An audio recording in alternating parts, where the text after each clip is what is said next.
Hey fellas, welcome to Simply Learning. We have often been told by our elders कि बेटा ऐसे पढ़ना चाहिए, बेटा ऐसे नहीं पढ़ना चाहिए. These are the ways which you have to implement during your holidays. These are the ways which you have to implement for studying during examinations या फिर classes जब चल रहे तब ऐसे पढ़ो. And we get jumbled up with so many ideas and thoughts as to how to study. So in today's video, we'll try and discuss certain, studying tips which are scientifically proven, and we'll try and see how those can be implemented in our studying regime.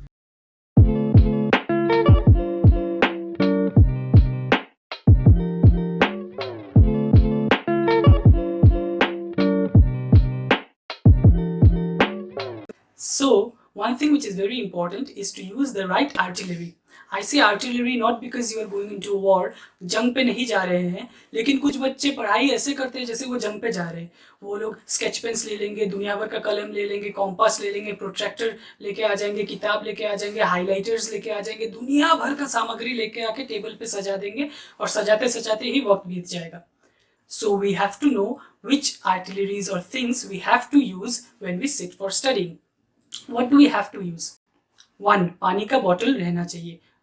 Drinking water that you will require. Second thing that you need are your books, your copies, your stationery, basic stationery, कलम, eraser, calculator अगर चाहिए वैसे पढ़ाई कर रहे हो तो calculator. And some people they keep a small alarm clock if they are sitting for a self-taken mock test and all of that. Next thing, when you go to classes, the teachers and even your elders keep on telling you कि किताबों में underline करो, underline what is important in the books. Now when this thought goes into the minds of the students, what they do is that they take the book और हर एक line को underline करते रहते हैं. सब कुछ underline as if it is a paid job. मतलब उनका जीवन dependent है इस पे कि underline करना है.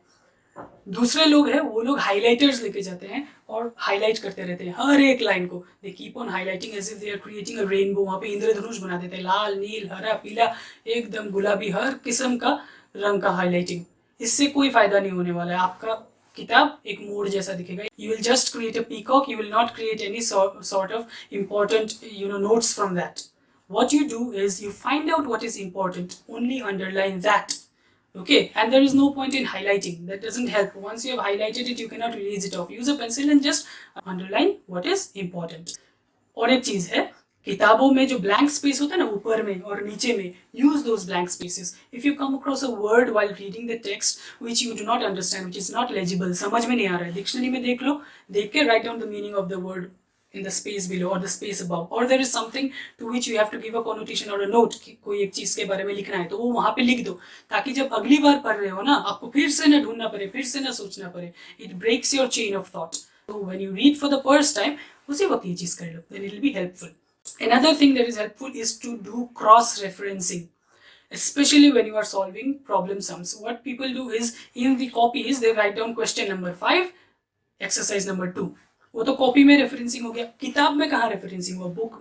बुक में भी आप रेफरेंस लिखो कि कॉपी नंबर 1 पेज नंबर 3, तो वहां पे उस पेज पे, उस पन्ने पे, उस किताब पे मैंने ये वाला सोल्यूशन सॉल्व किया है. तो इधर में भी रेफरेंस है, उधर में भी रेफरेंस है. So ideally you should look at the questions कि ये सवाल कठिन है, इसका आंसर मैं ढूंढता हूँ कॉपी में कहाँ किया था.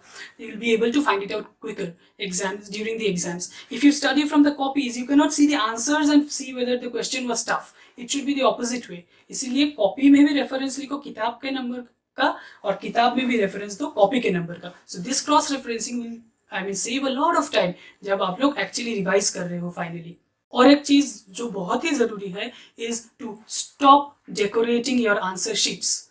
आप लोग कोई MF हुसैन नहीं बनने जा रहे हो वहां पे परीक्षा जब देने जा रहे हो, तो आंसर शीट में उधर में ऐसे लाइन बना के अंडरलाइन करना या गोला देना या कलम लेके अलग अलग रंगों के कलम लेके हर जगह लिखना, ये सब सिर्फ वक्त जाया करता है. आंसर खत्म हुआ, एक लाइन दे दो, खत्म, that's it.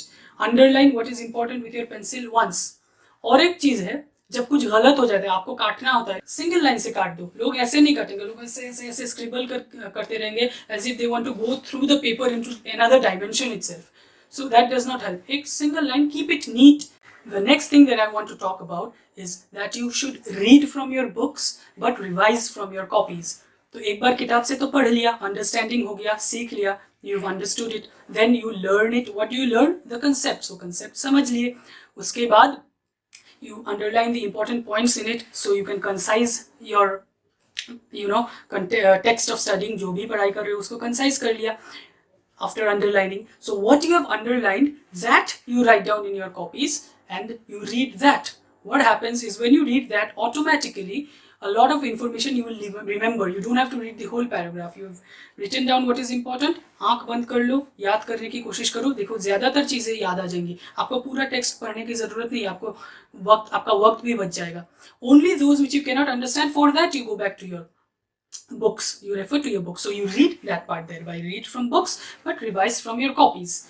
Okay. Now, what is important is that you make notes. Don't make books. When people are asked to make notes, what they do is they write down everything that is there in the book again in the copy. सब कुछ उतार देते हैं copy में. तो आप तो एक कॉपी नहीं बना रहे हो, आप तो और एक किताब बना दे रहे हो. You are not making notes. You are making another book in itself, which does not serve the purpose. ये तो सिर्फ इधर से इधर इधर आप पैराफ्रेज कर रहे हो, नहीं तो पूरा का पूरा इधर छाप दे रहे हो. हाँ, ये हाथों की रट्टेबाजी हो गई. कोई फायदा नहीं है और डूब जाओगे. ऐसे तो वक्त भी ज़ाया होगा. What you do, what is important, सिर्फ वो लिखो. Okay. Now, ये लिखने से पहले क्या है, मेंटल नोट बनाना. As I have just told you, सोच लो. ठीक है, सोच लेने के बाद लिख लो. अभी लिख लिया. लिखने के बाद what happens, even if you have written down 10, 12, 13 points, in some cases it is very difficult to remember even the points also. So what you do, you try and sequence it into similar points. In one of our previous videos I have spoken about sequencing at length, तो आप वो video देख सकते हो, मैं description में link दे दूंगा. So what you do is similar items, like let's say one point is the usage of XYZ, the second point is the usage of ABC, usage of CDF, for example. तो ये तीनों usage हो गए, इनको एक साथ लिख लो, एक साथ एक क्रम में लिख लो. Put them together. Then you put the next few things which look similar. So when you have similar 3-4 things in one chunk and similar 3-4 things in the next chunk, it becomes easier. After you make points, then you try and sequence it in such a chronology. It will become further easier for you. Now after you have sequenced, you have put it down on paper. What is a tried and tested technique is that many people do not write it on copies. You know what they write it on are on flash cards. इतने बड़े जो cards होते हैं उसमें लिख देते हैं ये लोग अपने पॉइंट्स. तो फ्लैश कार्ड्स में लिखने से क्या होता है, आपकी नज़र दूसरे चीज़ों पे नहीं जाती, सिर्फ उस एक्चुअल पॉइंट पे जाती है, और पॉइंट देखते ही आप आसानी से याद कर पाते हो. तो फ्लैश कार्ड्स में बहुत लोग लिखते हैं. कुछ लोग फ्लैश कार्ड्स में नहीं लिखते, कॉपीज में लिखते हैं, लेकिन छोटे साइज वाले कॉपीज में. तो छोटे साइज वाले कॉपीज में सिर्फ वो टॉपिक ही आप लिख पाओगे और कुछ नहीं लिख पाओगे. आपका नजर ही इधर उधर नहीं जाएगा, आपके लिए आसानी होगी समझने में. ये आप कर सकते हो. ये सब कर लिया, इसके बावजूद आपको याद नहीं आ रहा है वो चीज, you can not memorise it. What do you do, you use something known as mnemonics. Mnemonics are remembering techniques. The best example of a mnemonic is the one that we use in trigonometry. Some people have curly brown hair turned permanently black. So this is used for the formula of sine theta, cos theta and tan theta. You know, so this is one example of mnemonics. So in our example, we can use a mnemonic to understand this sequence or to remember this sequence, and the mnemonic can be: a silent observer can possibly learn many things. This is an easy mnemonic. If you remember this, you can remember the whole chunk of the points that you have jotted down, and that becomes, और फिर सब कुछ आपके लिए आसान हो जाता है. और ये निमोनिक्स जो है ना, ये आपको किसी और से नहीं लेनी है, खुद से बना सकते हो. ये पर्टिकुलर निमोनिक मैंने आज सुबह ही बना डाला. It's that easy. It just takes you 2 minutes and you can form it. What you have to take care of is you do not try and make mnemonics for everything. When this happens, instead of converting your books into smaller points, you will have one book and smaller points, and along with that another book of only mnemonics. ना ये तो बर्बादी पे तरफ चले जाओगे आप लोग. ऐसे नहीं करना है. आपको क्या करना है कि सिर्फ वो चीज जिनमें आपको क्रम याद रखना है कि इसके बाद ये आएगा, या फिर बहुत लंबा है 14, 15, 20 पॉइंट से आपको याद नहीं आ रहा है, उन सब चीजों के लिए आप mnemonics का इस्तेमाल कर लो. Okay. Thereafter, one extremely important but neglected thing is to communicate during your studies. Whom do you communicate with? There are two parties. One is yourself. The second is with others. How do you communicate with yourself? Like this. Like how I am saying things out loud, आप इससे भी जोर से बात कीजिए, आप इससे भी जोर से पढ़िए। जोर से पढ़ने से ना you create a connection with your own self. When you read in your minds, मन में पढ़ते हो ना, you have a visual connection कि आपको दिख रहा है क्या पढ़ रहे हो आप। बट जब जोर से पढ़ते हो तब वो कनेक्शन चेंज होके ऑडियो विजुअल कनेक्शन हो जाता है, आपकी आवाज़ आपके कानों में जाती है। तो आप जोर से बोलिए और जोर से पढ़िए। घर में बचपन में बोला जाता था, it actually helps. Another thing is, let's say आप धीरे धीरे ही पढ़ते हो लेकिन कोई वर्ड जो इंपॉर्टेंट है बार बार रिपीट हो रहा है उसको आप जोर से बोल दीजिए, ठीक है। तो वो वर्ड आप जैसे a company has separate legal entity, तो ये आप जोर से बोल दिए तो ये 3 शब्द आपको याद आ जाएगा, वो नेचुरली आपके सबकॉन्शियस में स्टोर हो जाएगा। इसके अलावा आपको क्या चीज कम्युनिकेट करना है खुद को, आपको सिनोनिम्स कम्युनिकेट करना है खुद को, कि आप जब एक शब्द यूज करते हो ना उस शब्द के दूसरे शब्द जो उसके जगह यूज हो सकते हैं, you know, words with similar meanings. For example let's say we use the word advantages, the advantages of X Y Z are so and so, और एक पैरा में बार बार यही टर्म लिख रहे हो एडवांटेजेस एडवांटेजेस, नहीं, you try and use synonyms, और synonyms like of advantages you will have pros, you will have benefits, you will have importance, you will have uses, you will have essence. Likewise for disadvantages you will have limitations, bottlenecks, loopholes, negatives, cons, hardships, turmoil, so many things you can use, you know, as synonyms. आपको पूरा dictionary याद नहीं करना है, आपको सिर्फ उन शब्दों पे ध्यान देना है जो बार बार इस्तेमाल होते हैं। Words which are overused, learn certain synonyms of them so that it does not seem that your answers are repetitive in the exams. आप एक ही चीज लिख रहे हो लेकिन आपका आंसर इंटरेस्टिंग बन जाएगा, that will be very helpful. Third way of communicating is to record what you are saying. आप जो बोल रहे हो उसको रिकॉर्ड कर लो और फिर कानों में लगा के सुनो। ये तब फायदा देता है जब आपको कुछ रट्टा मारना है, which I absolutely am against with, but there are certain cases, let's say a law, कि आपको वो लॉ का एकदम वर्बैटिम याद करना है। For example the law of demand which says the more you have of a commodity the less you want to have more of it. Okay, this is more और less something that you have to memorise. तो ये आप जोर से बोल के record कर दो, कानों में लगा लो, आप जब सुनोगे ना ये आपके लिए ज्यादा आसानी से याद रहेगी, जैसे गाने ही याद रह जाते हैं, music. So now let's come to music. Music का भी आप इस्तेमाल कर सकते हो during studying. What you can do is आप म्यूजिक प्ले कर दो, लेकिन आप गाना भंगड़ा मत लगा देना, दलेर बंदी मत लगा देना, तब आपका कॉन्सेंट्रेशन वहां चला जाएगा। कुछ लोग गाने लगा के पढ़ते हैं, इसके जगह क्या कर देते हैं, जोर से गाने लगा देते, टीवी चला देते, गेम ऑफ थ्रोन्स चला देते, पढ़ेंगे कब? तो लाइट इंस्ट्रूमेंटल म्यूजिक बैकग्राउंड में बजने दीजिए, and that will keep you toned. And if the instrument has a certain beat which it follows, metronome जैसा जो वापस उस beat पे आते जाती है, then your concentration levels also will augment along with the music itself. This also helps. The next part of communicating is to communicate with others. How do you do that? Group studies. दोस्तों के साथ बैठो, उनके साथ पढ़ाई करो, कभी कभी, हमेशा नहीं, कभी कभी, so that will help you understand their points of views also, and it will not make studying boring. वो टेस्टिंग कर देगी पढ़ाई को, that will help. अगली चीज ये है कि become a teacher. Teach your friends, जो आता है उनको सिखाओ, ऐसे मेरे तरह खड़े हो जाओ, बच्चों को वहां बिठाओ, बच्चे नहीं दोस्तों को वहां बिठाओ और बच्चों जैसे ही ट्रीट करो और वैसे पढ़ाओ, दैट विल हेल्प।